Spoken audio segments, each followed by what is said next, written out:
Eu, diferentemente das outras vezes, não farei a leitura de todo o salmo, é um salmo grande, são 24 versículos, certamente a gente não vai cobrir isso numa terça-feira, mas é um salmo que nos ensina muitas coisas. Esse salmo é tido por muitos rabinos, por muitos mestres e doutores de teologia, e lá no Antigo Testamento mesmo, diretamente os primeiros leitores, eles consideravam o Salmo 139 como o Salmo dos Salmos, a coroa de todos os salmos, o Salmo Supremo, o salmo que conseguia sintetizar quase tudo a respeito do nosso Deus. E por isso nós vamos olhar esse salmo. Ele é um salmo comumente, embora não seja de forma unânime, a maioria das pessoas, dos estudiosos, atribuem esse salmo a Davi. E eu concordo que esse salmo parece realmente ser um salmo de Davi, e nesse sentido, se realmente foi Davi que escreveu, o rei Davi estava passando por uma situação terrível, nós não sabemos o contexto exato, mas sabemos, à luz do que ele vai escrever nesse salmo, que há pessoas que o odeiam à sua volta. Quem sabe outros líderes, quem sabe pessoas do povo dele, quem sabe líderes de outros povos que queriam a sua destruição. E Davi, então, olhando para essa situação, Davi está sofrendo. E nós aprendemos que é perfeitamente possível um servo de Deus, um homem e uma mulher de Deus, estando no centro da vontade dele, passar por privações, por perseguição, por dor, por sofrimento. Tudo isso é algo real. Por que nós dizemos isso? No finalzinho, ele fala no versículo 20, eu vou projetar o texto para vocês, apenas para vocês entenderem o contexto. Lá no finalzinho, quando nós chegamos no Salmo 139, versículo 19, você vê a súplica de Davi, ele diz assim, tomara, eu estou lendo na versão da esquerda aqui, tomara, ó Deus, desses cabo do perverso.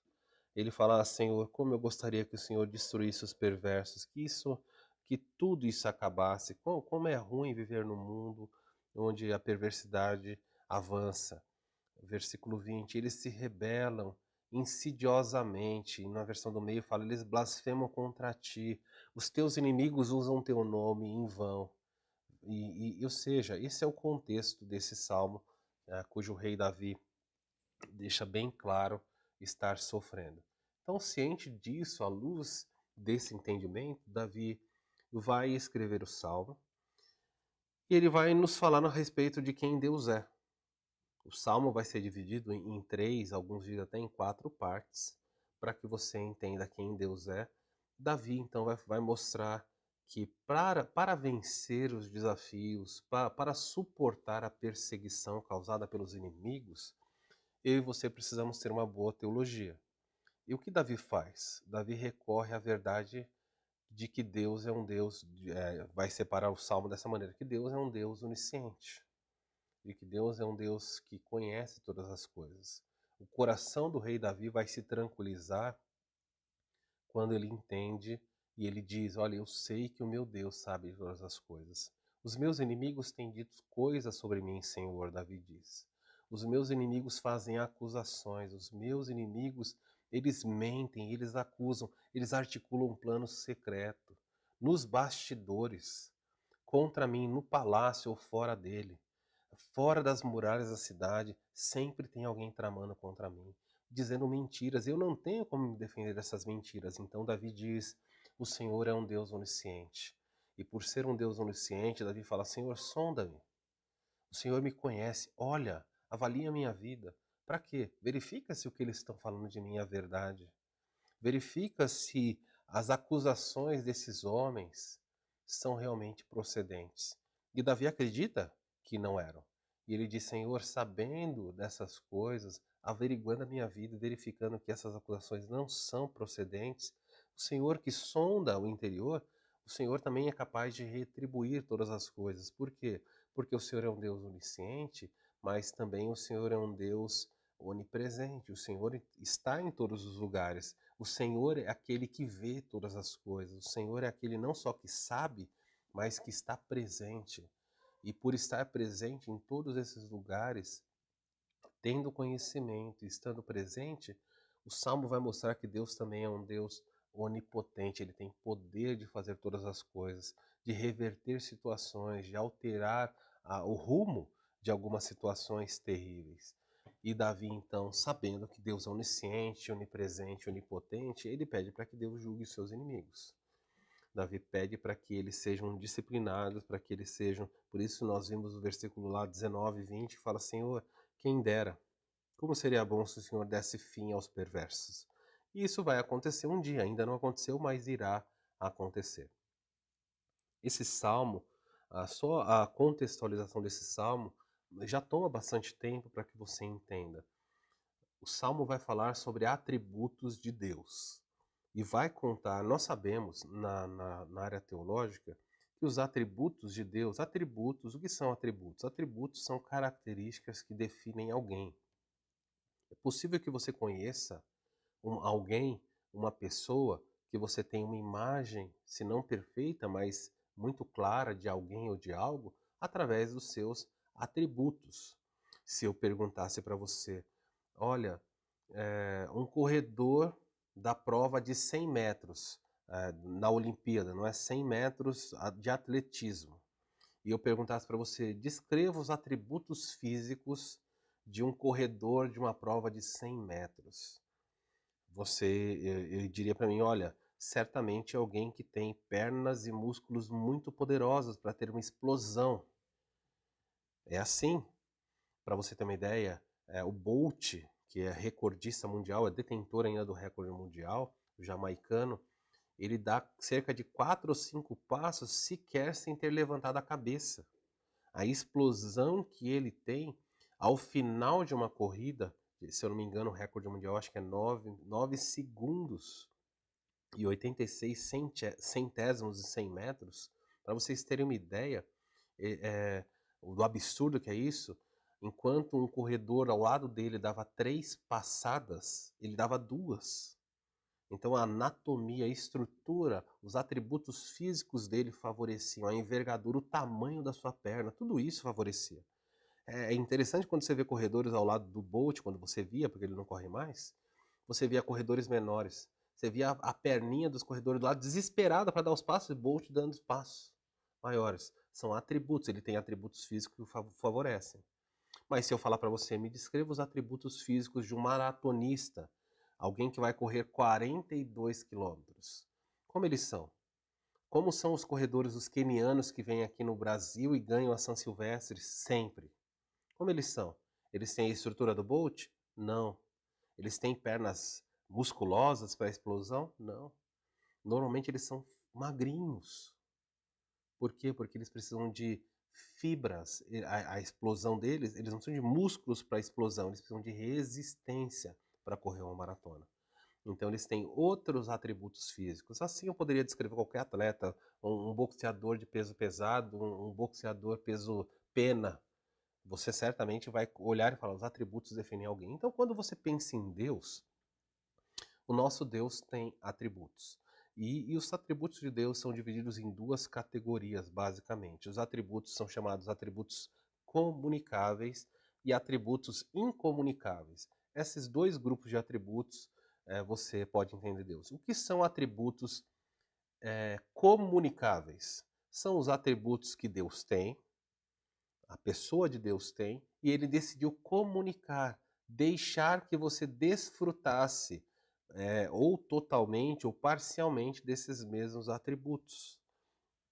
Por exemplo, a Bíblia fala que Deus é bom. Então Deus fez o ser humano e comunicou ao homem bondade. Apesar dos nossos erros, mesmo pós-queda, nós temos traços desse atributo em nós de bondade. Quando você vê alguém fazendo o mal, o seu coração sente, o seu coração se ressente. Se você vê uma pessoa forte agredindo um idoso, se você vê um adulto ferindo indevidamente uma criança, o seu coração reage. Por quê? Porque você tem traços de um atributo chamado bondade. Nós temos um senso de justiça. Da onde vem isso? Deus comunicou a nós. A sociedade não entende isso. Se nós viéssemos do macaco, os macacos não têm nenhum senso de justiça. Assiste, liga um canal de TV e coloca lá Entre os macacos, o que acontece? Não tem senso de justiça. Se precisar agredir o outro para ficar com para dominar, não é, as fêmeas, ou para conquistar alimento, para fazer qualquer coisa, eles vão fazer. Eles vão se ferir. O ser humano, os macacos não têm esse senso de justiça. Por quê? Porque Deus não comunicou a eles, mas comunicou a nós. Da onde vem esse senso? Deus. Santidade, justiça, amor. São atributos que estão na pessoa de Deus que foram comunicados a nós. Mas existem atributos que na Bíblia ou na teologia são definidos como atributos incomunicáveis. São atributos que Deus tem e não comunicou a nós. Não nos deu esse atributo, não deixa que você desfrute. Por exemplo, Deus é onipresente. Ele está em todos os lugares. Ele comunicou isso conosco? Não comunicou nada. Você só pode estar em um lugar. Aliás, existe uma lei da física que diz que dois corpos não podem estar ao mesmo tempo no mesmo espaço. Não podem ocupar o mesmo espaço. Toda vez que eles tentam fazer isso, uma tragédia acontece. Se dois carros entrarem ao mesmo tempo num cruzamento, se duas pessoas colidirem de frente, não dá para ocupar. Deus não nos comunicou isso. Deus não comunicou, entre outros atributos, a onisciência. Deus não nos dotou. Embora tem gente que fala assim, eu tenho uma intuição, que eu capto as coisas no ar. Isso é uma percepção sua, mas isso não é ser onisciente. Onisciente é saber todas as coisas, é conhecer e sondar os corações. Infelizmente, muitas pessoas tentam desenvolver esse atributo. Em que sentido? Nunca vão conseguir, mas ficam avaliando o coração das pessoas. E por isso sofrem. Porque quando alguém te conta alguma coisa, ou quando alguém pede perdão, ou quando alguém conta uma situação, é claro que nós temos inteligência, precisamos lidar com essas questões. Mas eu e você não temos condições de averiguar o coração para dar um veredito. Foi verdade, foi mentira. Isso que a pessoa está fazendo é certo, no sentido de eu consigo ver lá dentro, eu sei o que ela está pensando. Nós não conseguimos. Então, é claro, nós nos baseamos no que as pessoas falam, acrescentamos ao que a pessoa fala, olhamos as ações para ver se corroboram, se estão em harmonia com o que ela falou. Observamos várias coisas para tentar entender, mas nós nunca veremos o coração de ninguém. Deus não comunicou a onisciência. E Deus também não comunicou a onipotência. Muitas pessoas acham que são poderosos, mas você não tem todo o poder. Deus comunicou poder, as pessoas detêm autoridade, elas detêm. Mas quando nós falamos de onipresença, onipotência e onisciência, nós estamos falando da palavra omni, que é a palavra usada que vem do latim. A palavra omni significa todo. Os homens não têm todo o poder, não têm toda a sabedoria, não estão em todo lugar. E esse salmo de Davi então volta-se para Deus dizendo, já que eu não sei tudo, já que eu não conheço tudo, já que eu não estou em todos os lugares, e já que eu não posso fazer todas as coisas, Deus, sonda-me. Avalia o que os meus amigos estão falando e retribui a eles, de acordo com o que o Senhor descobrir. O Senhor é juiz, o veredito virá de ti. Então esse é o panorama desse salmo, esse é um aspecto introdutório. Davi vai nos ensinar. Vamos caminhar devagar ao longo desse salmo. Já são 8:55 da noite. É triste, não é?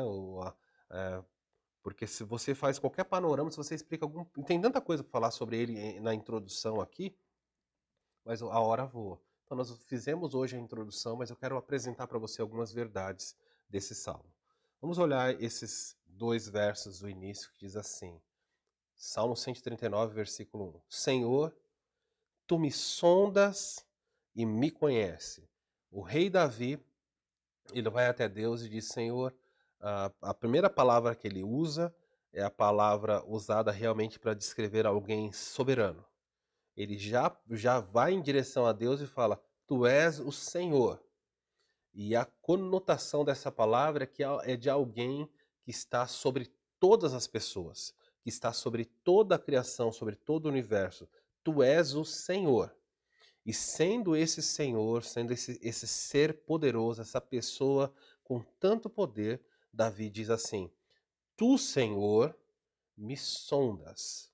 A palavra sondar é uma palavra que certamente era usada para descrever o exame íntimo de alguém, o examinar, o estudar.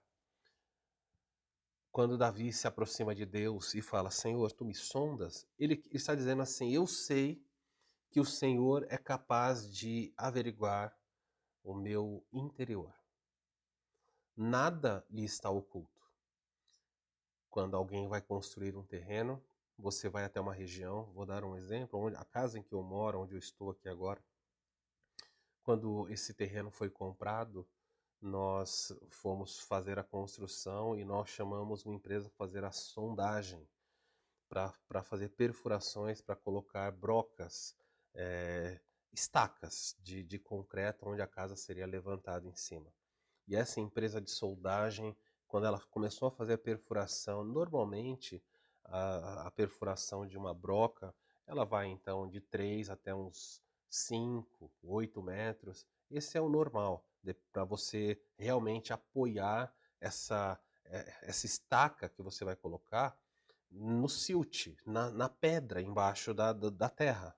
As casas normalmente fazem assim. Outras pessoas não fazem esse tipo, fazem sapatas. Ok, o processo não importa, mas eu quero que você entenda o seguinte: quando a empresa veio fazer a sondagem aqui para construirmos, eles começaram a descer a broca, perfurar o terreno, e depois de perfurarem cerca de 3 metros de terra, o terreno ficou arenoso, ficou um lodo.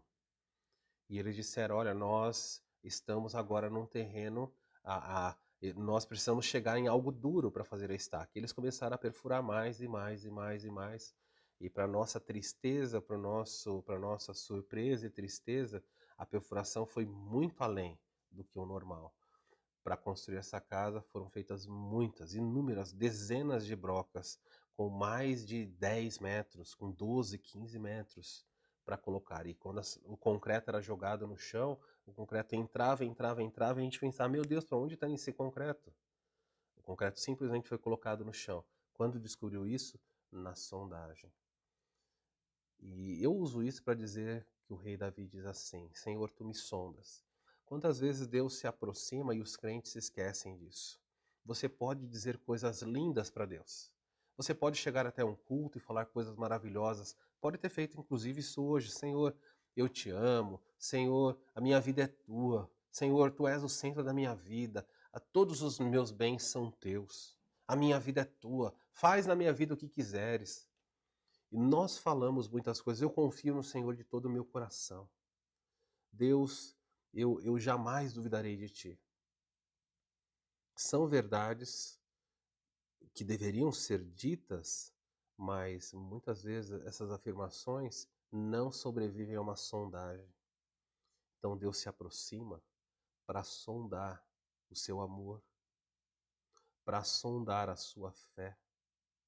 E quantas vezes quando ele coloca, claro que Deus não precisa fazer isso, porque ele já sabe, mas para você entender, quando ele começa a dissecar o seu coração, ele descobre que depois dessa camada externa, depois da verbalização de palavras da sua boca, dentro, o seu coração era como o terreno da minha casa. Entra num lugar pantanoso, num lodo. E muitas pessoas vivem essa mentira. Muitas pessoas dizem para os outros, eu sou um crente. Mas quando a sondagem de Deus se aproxima, descobre que aquilo não é verdade. Muitas pessoas dizem, Senhor, eu confio e não confiam. Senhor, eu te amo, mas não amam de fato. E Davi vai a Deus, a primeira coisa que ele fala, Senhor, tu me sondas. Não são os homens. Os homens estão dizendo que eu sou perverso, que eu faço coisas erradas, mas não é a sondagem deles que eu temo, é a tua. E o Salmo 139 é um salmo assustador do ponto de vista do cristão. Como é assustador saber que Deus avalia você de uma forma na qual você não tem como se esconder. Quando o médico suspeita de que você tem uma doença ou alguma coisa mais grave e os exames de imagem que foram feitos não são suficientes para determinar isso ou aquilo, para ter uma confirmação. O que eles fazem? Eles fazem uma sondagem, então é feita uma biópsia. Alguém então vai até aquele órgão, até aquele vai de alguma maneira tirar um pedacinho ali para ser feito um exame laboratorial para descobrir, para confirmar ou descartar a possibilidade de suspeita de algo ou não. O nosso Deus, ele não precisa desses elementos. Ele sonda você o tempo inteiro. E eu quero incutir no seu coração um temor. Todas as vezes que você sai à rua, todas as vezes que você está na sua casa, e você vai perceber que Davi vai mencionar isso, Deus está sondando você. E estar diante de alguém que sonda as nossas vidas é assustador. O autor de Hebreus, no capítulo 4, versículo 12, ele diz assim: porque todas as coisas estão patentes, estão descobertas, estão visíveis diante daquele de quem havemos de prestar contas. O autor de Hebreus falou assim: tudo que nós somos e todas as coisas estão dissecadas, estão abertas diante de Deus. E não diante de um Deus que apenas olha e fica em silêncio, mas diante de um Deus a quem haveremos de prestar contas. E em outras palavras, o autor de Hebreus está dizendo assim: tome cuidado com o que você faz.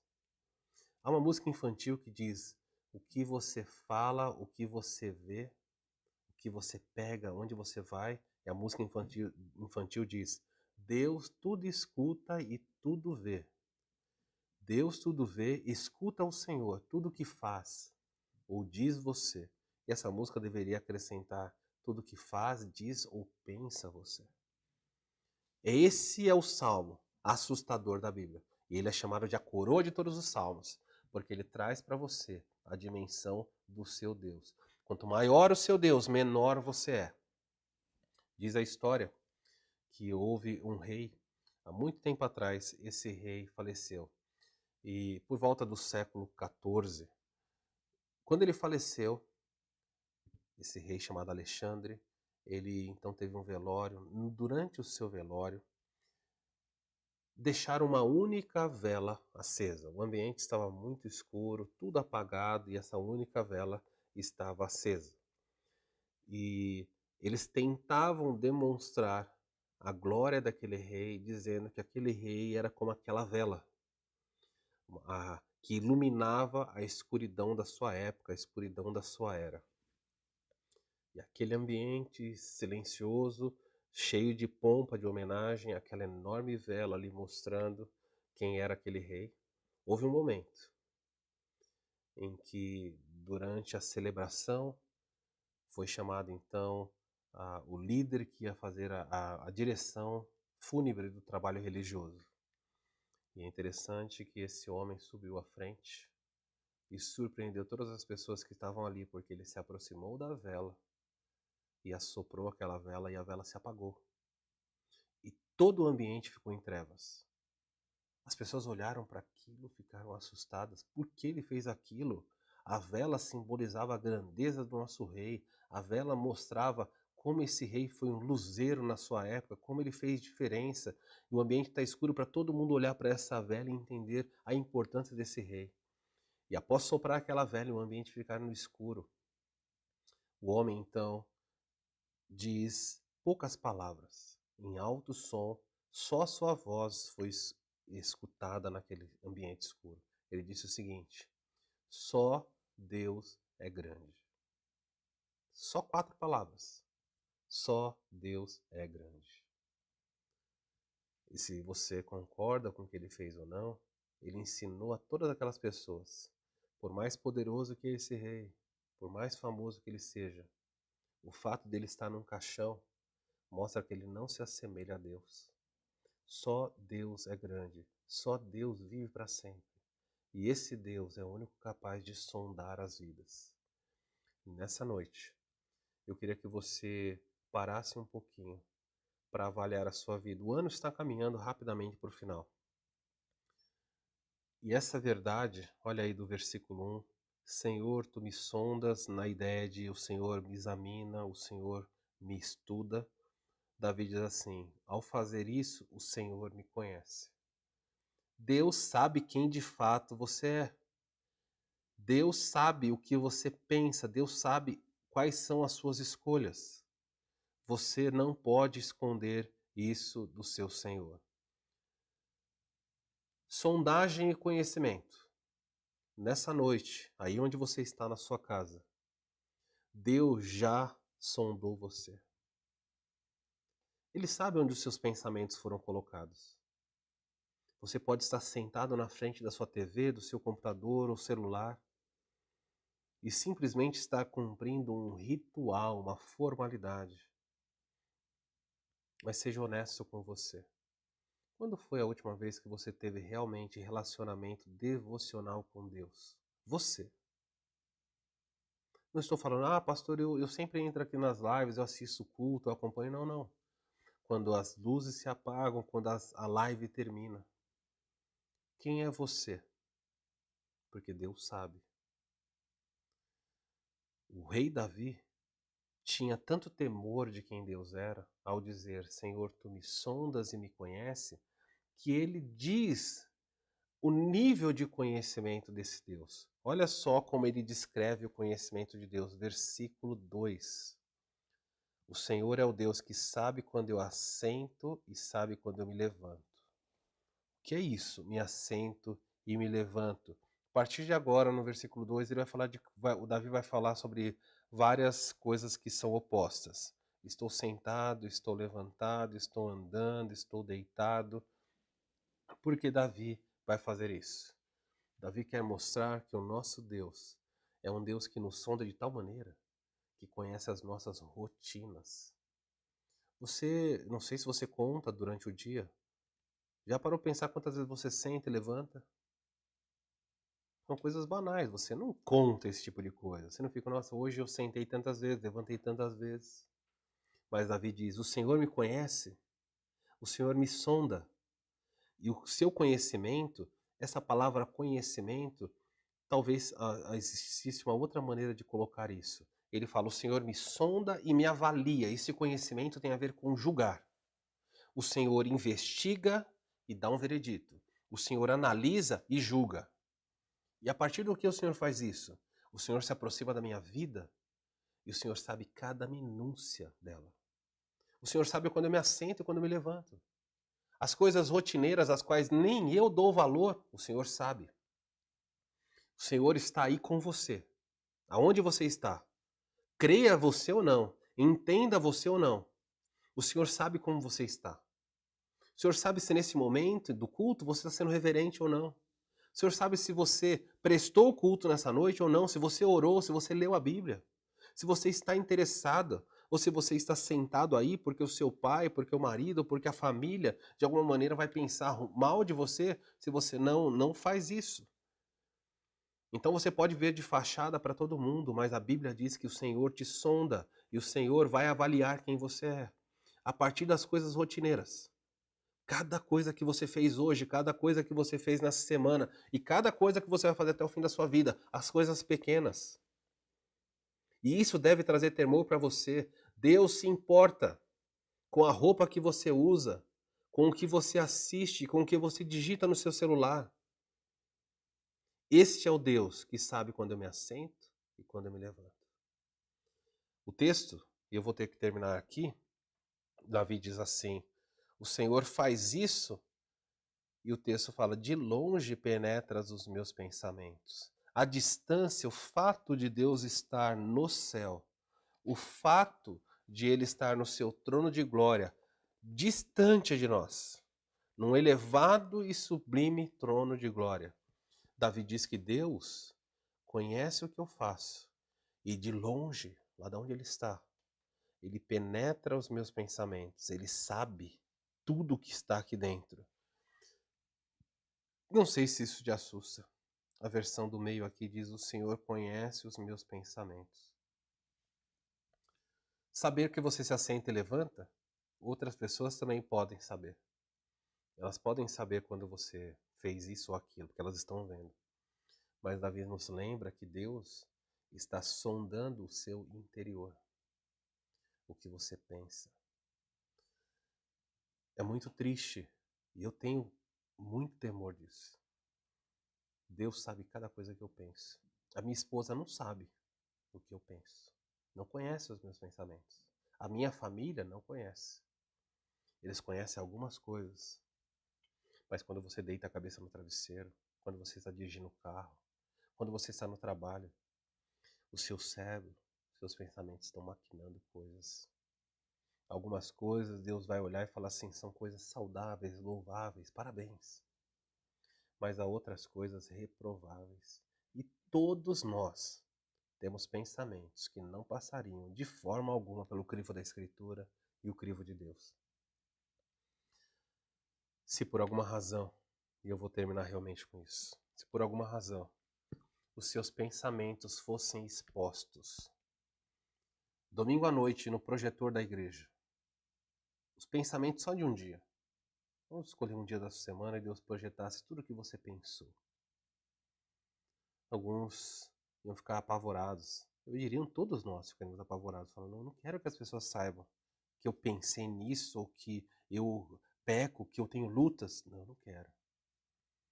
Você pode esconder isso de todas as pessoas, mas o Deus da Bíblia sabe, sonda e irá avaliar e retribuir. Ele julga com retidão. Ao longo das semanas, enquanto nós olharmos esse salmo, eu queria que você entendesse isso. Não importa qual é o dilema que você passa, quais são as lutas que você tem, Deus está interessado em todas elas. O seu levantar, o seu deitar, o seu andar, o seu pensar.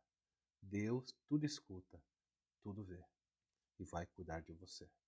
Ao longo dessas semanas, enquanto olharmos o Salmo 139 e entendemos como os atributos de Deus impactam a vida de um crente, eu quero estimular você a desenvolver mais santidade, desenvolver maior temor. Se você sabe que Deus está perto, se você sabe que Ele vê, então certamente a sua vida vai refletir, na prática, a certeza de que Ele está ali, avaliando o que você faz. Vamos orar. Pai, nós precisamos entender melhor as verdades da sua palavra. Nós criamos um Deus imaginário, um Deus que está longe.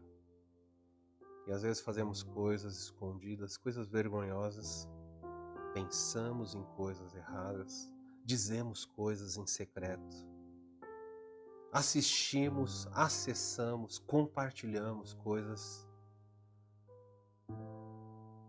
E fazemos isso, Senhor, muitas vezes tudo em secreto. Ninguém, nem as pessoas mais próximas sabem.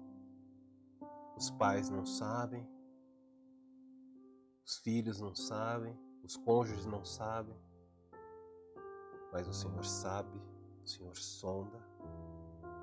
Nada passa desapercebido. Isso deveria nos encher de santo temor. Os teus olhos revelam que não podemos nada esconder. Tudo sabe, Senhor. Não temos como esconder. Ensina-nos a viver uma vida mais santa, com mais temor. Que as verdades desse salmo estimulem o cristianismo autêntico. Perdoa, Senhor, aqueles que confessarem os pecados, que admitirem as suas imperfeições, todos nós as temos. O Senhor é um Deus que perdoa. Dá-nos o temor que precisamos. Eu assim oro em nome de Jesus. Amém. Deus te abençoe e guarde. Um excelente final de noite. Lembrando que as nossas lives de quinta-feira estão suspensas aí temporariamente nesse mês, dadas as atividades aí que as famílias têm, muitos encontros, enfim, é um tempo de pausa. Retornamos, nós avisaremos em breve quando isso vai acontecer. Domingo, nós temos o culto do Senhor à noite. Nós retornamos o culto presencial. Venha estar conosco. É seguro, é hora de voltar. Nós já temos vacinas, nós já cumprimos os protocolos, o número de casos diminuiu drasticamente. É um tempo seguro. Avalie o seu coração. Tome a decisão certa. A Igreja de Cristo precisa estar unida ao redor dele. Não assista um culto da sua casa. Venha prestar um culto junto conosco. Deus te abençoe. Ao som do pós-lúdio, estamos encerrados.